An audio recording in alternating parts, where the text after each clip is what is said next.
Welcome back to part 2 of Rising World tutorial as of Alpha 0.6.1.7. This is Artavian, teaching you the basics that you may or may not have picked up. Now, where we left off, I'd like to discuss a little bit further some of the keybinds and what they do. Your WASD keys do your movement, as we already know. Q is used to drop items, so if you had, for example, a watermelon in your hand and you wanted to get rid of it to make space for something else, you tap Q and you watch that sucker roll down the hill, and it eventually will stop. After a while, things do despawn. I don't know if that's something they plan on leaving, changing, or just fiddling with the timer on it, but be aware that things that you leave lying around will eventually disappear. Other keys that are of interest: once you have created a clock and compass, the K and O keys will affect those. They'll pull them up so that you can see what direction you're facing and what time it is. The K is the compass and O is the clock. Also of interest is the Z or Z, depending on your particular pronunciation. It zooms quite a bit, so you'll be able to see things from a distance without getting too close. For example, that brown shape in the grass away off could be a moose, could be a bear. Without getting too close, you'll be able to zoom in on it and find out before it attacks you. Because moose, unlike bears, will only retaliate.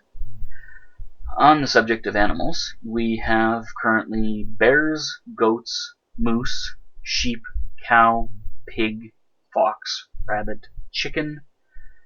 Of these animals, bears are the only aggressive ones, and goats and moose will retaliate. The rest will simply flee if you attack them. So if you are out wandering around and you happen to hear, I think I just heard a sheep or a goat. Far enough away I can't tell. But if you happen to hear something like that, you can try and home in on it, and you'll be rewarded with some sort of resources. Oh, looks like it was a goat. The goats are normally not active at night. Neither are the sheep, the cows, the pigs. They all tend to bed down and sleep where they are. I have not seen foxes, rabbits, or chickens at night, nor have I seen bears or moose. I try not to wander around in the dark too much because it's really hard to spot bears in the dark, and by the time you do, it's usually too late. They've spotted you and are charging right for you.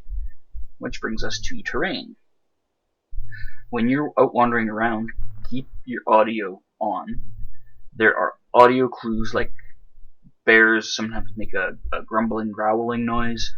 Cows, pigs, goats, sheep tend to make noises as well, so you can use the sounds they are making as an indicator of whether you should be worried that something dangerous is nearby or excited because you're about to find a source of meat. Now, you see the terrain is fairly uneven. Pretty much everywhere you go, it's very lumpy, very organic feeling. Which means that I could be standing right here by this fern, and on the other side of a little rise like this, there could be a bear. I can't see him through that rise, but the AI is, of course, aware of your position, and sometimes can be drawn into attacking you without warning, even though you haven't actually made eye contact with them. They know you're there. I guess we could chalk that up to them having a sense of smell, and you being an unwashed bushman, or woman, as the case may be. Your health bar, as it depletes, doesn't seem to impact your ability to run or engage in combat. Your hits are still just as effective, whether you're chopping down trees or attacking a bear that's trying to kill you or trying to kill something that you want to eat. It doesn't really matter what you're doing. It does not seem to negatively affect your performance. What you might be interested in knowing is how much the various foods will recover you. So I'm going to demonstrate by falling in a hole a bunch of times. I'll put some of this stuff in the box and make some room for other things. While I have the chest open, I should point out, the chest has a grid of this many items, whatever that amounts to. 5, 6, 7, 8, 9, 10, 11, 12 by 4, so that's 48. But there's 2 pages of that. So you can actually fit an enormous amount of stuff in a single chest. Chests can also be placed so that they are literally touching. These ones I placed just a few pixels apart to demonstrate. Barrels, on the other hand, which require the same amount of lumber, do not have multiple pages. You can see here there is no page option like there was with the chest. That makes barrels a little less ideal as a destination for your inventory if you want to organize, sort, and whatnot, the various crap that you accumulate.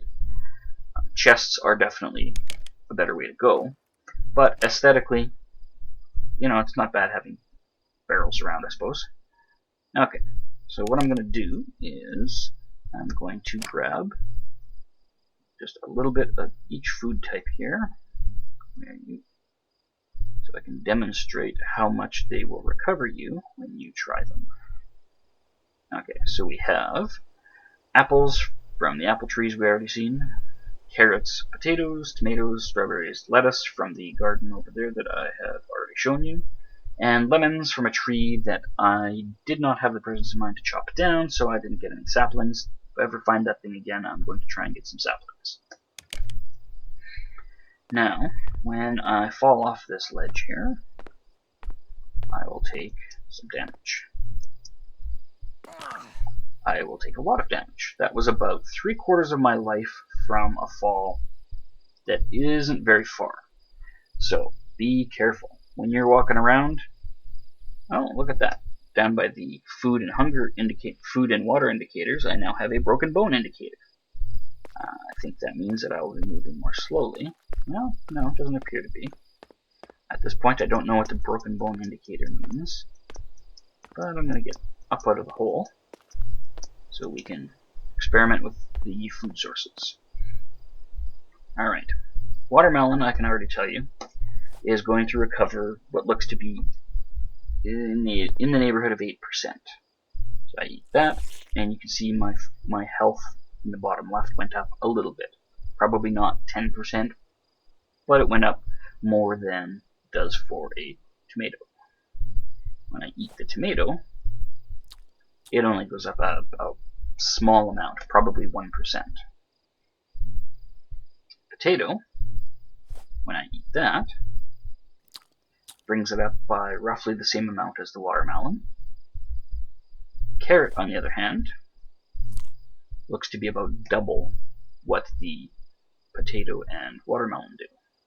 Okay, so from worst to best so far, we would have tomatoes over here, carrots are in the 3rd position, watermelon and potatoes go there. Strawberries. Strawberries definitely do similar or slightly more than carrots, so we'll put them in that category. Lettuce, I would say do more than strawberries for sure.